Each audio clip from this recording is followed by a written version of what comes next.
Jokic, Jamal Murray, Michael Porter Jr., who didn't score over 12 points the whole series. You were dropping buckets on us, bro. I'm glad you ain't get off. Mike Malone was salty, yo. Super salty. Boy. Bro was hillbilly drunk in the middle of downtown Denver last year. Talk about who's your daddy and all this stuff, man. Yeah, facts. We don't want to hear it, man. I'm gonna tell you this. Look, move on.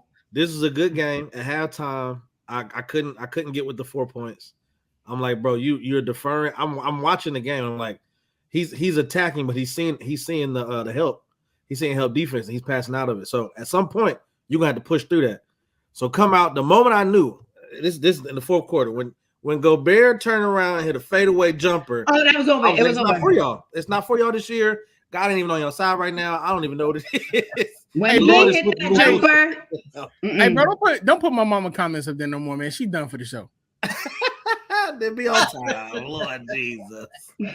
Then what I'm saying. So you look at this. You got.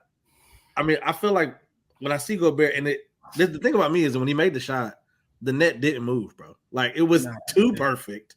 So I was like, okay, all right. It's moments in basketball games where you'd be like, okay, that's karma, bro. They had Kadeem Hardison up there putting the ball in the basket. It was a 6-man all over again because I ain't never seen Gobert make a shot like that before. Not in my life. Shout out to Nas Reed. Yo, when he came in that game, bro, to come in with Cat with 5 fouls. I'll leave him alone, man. The 6th man of the year. I tried to tell Drew and me. I'll leave him alone. I obviously want to get to the 14s that we got left, but tell me what about that series. We get into a game 7 in Denver. We expected everybody. I mean, I know I expected it to the Denver just not to take over, but win the game by double digits. And then when we're looking at halftime, do you feel the same way you felt when the clock hit 0-0 that you did at halftime? Will, really? No. Tell me about it. I need to know. I don't know if C agreed, but I think I was a person that said the Wolves was going to win. Mm-hmm. I didn't agree. I had the Nuggets. Jokic put it plain and simple. The team was built to beat the Nuggets.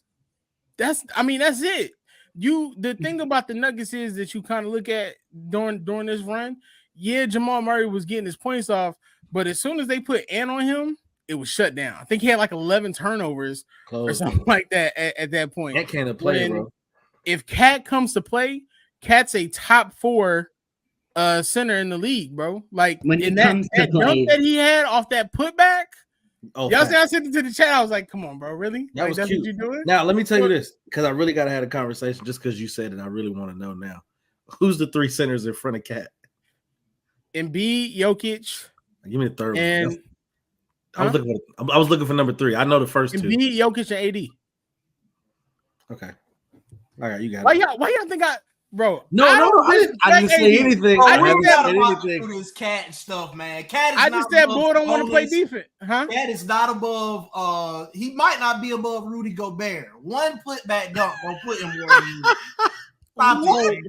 So let's talk about the defense that he played on Jokic. Though, bro. He played. Let's talk about the defense he played on Jokic. Let's talk about the fact that he's probably the best 3-point shooting center in the league now. Cat sometimes just comes off as lackadaisical. He's not a bad center, and I'm not putting him ahead of Rudy Gobert. Like, don't disrespect that man like that. He has game, bro. I like the fact that he's playing with Ant. He's playing with literally an alpha who's gonna pull that out of him. And when you got somebody that believe in you like that, you want to come. But that's why I said it just depends on what Cat we're gonna get. Are we gonna be the Cat that's gonna be the inside man? Or are we gonna get the Cat that's gonna shoot? Depends on which one we're gonna get, and which one we're gonna depend is gonna win the series. And we got the Cat that wants to be dominant and be inside. I think Ant is better. So don't kill me for this comparison. But I really feel like Ant was just, and this is just for Cat, right? I feel like Ant's just the optimistic Butler. Like he's just not as hard. Like he's in your face. You say he's better than Butler? No, he's saying he's a more optimistic version of Butler. Okay. So he is. Butler had all the attributes that Cat needed. He just was mean. Like he don't really care about your emotion. I need you to play. I don't care about nothing else. Ant's like, bro, look, I need you. Like I can't. You know what I mean? So it's just a different tone and perspective, but they're giving the same thing. You know what I mean? I don't think Jimmy was mean. I think ownership had Jimmy fed up. I think ownership had Jimmy fed up, and on top of that, I think he was just kind of sick of it. Because you look at how he is in Miami, he's basically what Cat is in Miami with what he is in Minnesota. So I just think it was the timing. Yeah, and I think Cat probably just needed to grow up because he wasn't the only person that said it about Cat. Pat Beverly said it too. I give you the growing up part. That was the thing that needed to happen. Can I give Jokic a little bit of smoke, man? Please. So we have the 3-time MVP. I knew it was coming. Who many people are saying is the greatest player in the world. Who many people are putting on par with LeBron, Kobe, Jordan, Shaq. And you come into this game 7 and you choke. I don't want to hear the excuses about, his teammate didn't do anything. Michael Porter Jr. Now you sound like what they say we sound like, right? Exactly. I give you that. You didn't step up, bro. You didn't win the game. You choked in the game 6, and then you came out and gave up a 20-point lead in game 7. That was crazy. 20 points. What was his stat line in game 7? I don't think his stat line was bad. Stat line, but he still shouldn't have gave up a 20. I'm not defending because I see where you're going with it, but I think it's everybody else. I don't think it was Jokic, bro. See, it's all right when it's not a third person. It's all right to say but that. What did he have the points and the assists? Because when he has both, they're unbeatable. I see what you're doing, and I'm gonna let him have it because he had 34 and 19. But I'm saying, the rebound was there for sure. What you was waiting on, bro? They needed a bucket. They needed a timely bucket. He couldn't get it done. I mean, they was doubling, tripling, bro. Because when Michael Porter Jr. is not hitting them shots, he shot 2 He had already chalked the next 2 championships up to the Nuggets. I just think they were when you can defend him without fouling him, and that's what the Timberwolves did. They learned how to defend Jokic without fouling him and bringing him to the line. And that's what Nasri did. Once even when the help defense came, they did it without fouling him. And it was beautiful to see. It was beautiful to see. AD needed some help, man. Y'all were waiting for that, bro. Y'all turned into the Los Angeles Timberwolves. That's another thing, bro. I didn't know Minnesota had so many fans. They're not. They're all LA fans. Everybody that's a Timberwolves fan is all LA fans because he said this is for you know how LeBron's his guy. So all those fans those are all LA fans because I've never seen all these Timberwolves fans in my life. See, I don't think you would have seen all that smoke had Mike Malone not done all that talking this season. Yeah, for sure. Well, this is my thing too. When I'm looking at the stat line, right? There was no other player besides named Jamal Murray that scored in double digits. But if you look at it, Jamal Murray only did it in the first half because second half he had 29, didn't he? I think he did have like 35. In the first half, he had 29. Yeah. And then he came and he probably would scored another. They came out and choked it out. Right? Only time he was scoring is when Ant wasn't on him. Yeah. Porter had 7. Here we go, boy. Right. Everybody, listen, man. This is my thing. Hey, hold on, bro. First of all, that boy's a bulldog. We get to it. My bad. Hold up, Drew. You can't do that now, yo, because you were going SGA, bro. He been playing like this. I don't want to hear that, bro. When I was bigging up homie all season, bro, you was like, he ain't SGA. He ain't SGA. Where SGA at? I don't think he SGA. Bro, he better than SGA. I don't think so. He better than that. Who in the conference finals right now? Who's not better than that? Doesn't mean you're a better player. Just your team is better. So you telling me you taking Ant over SGA, a two-way player? SGA right now. You taking SGA over Ant? SGA not a two-way player. You just said you taking Gobert over Cat. SGA gonna make all defense too. I want to get to that. We're gonna keep talking about because we haven't talked about the 4 teams that still left. I just want to make sure we don't care about Drew. All you got to do is nod yes or no. You have SGA over Ant. Absolutely. Okay. Absolutely. God bless you. Okay, God bless you. The 4 that we have, top 3 teams that we are left, right? We're talking about not the face too. we got Minnesota. Tell me about Minnesota and Dallas. What are we gonna see? What are we gonna see from this series?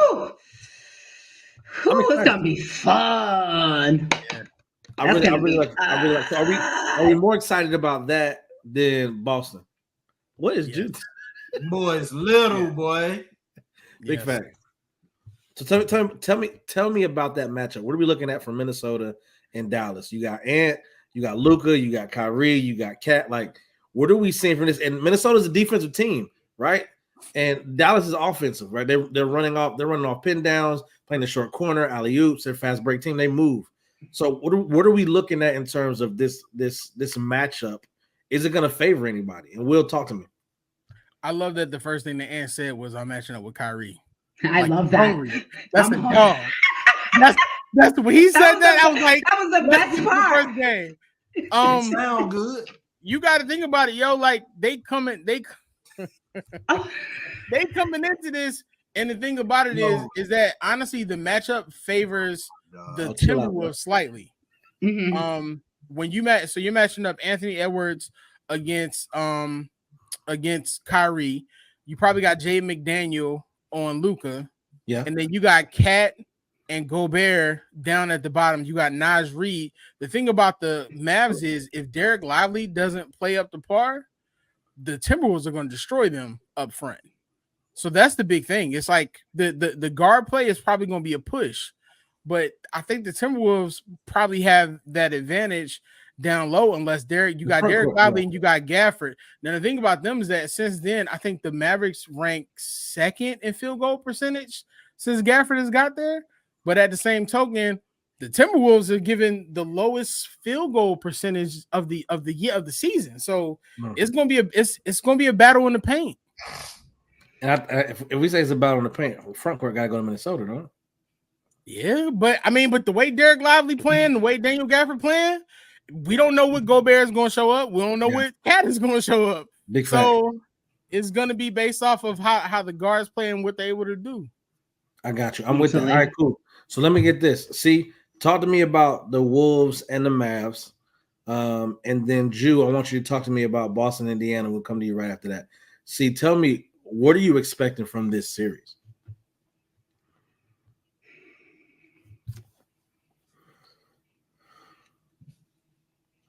No, take your time. We're good. We're here. A lot. So much more. The others have to show up for this matchup, and will Luka and Kyrie trust the others when they're facing the Timberwolves? So we'll see how much the others show up in this matchup. So I'm excited to see, and we'll find out game one, won't we?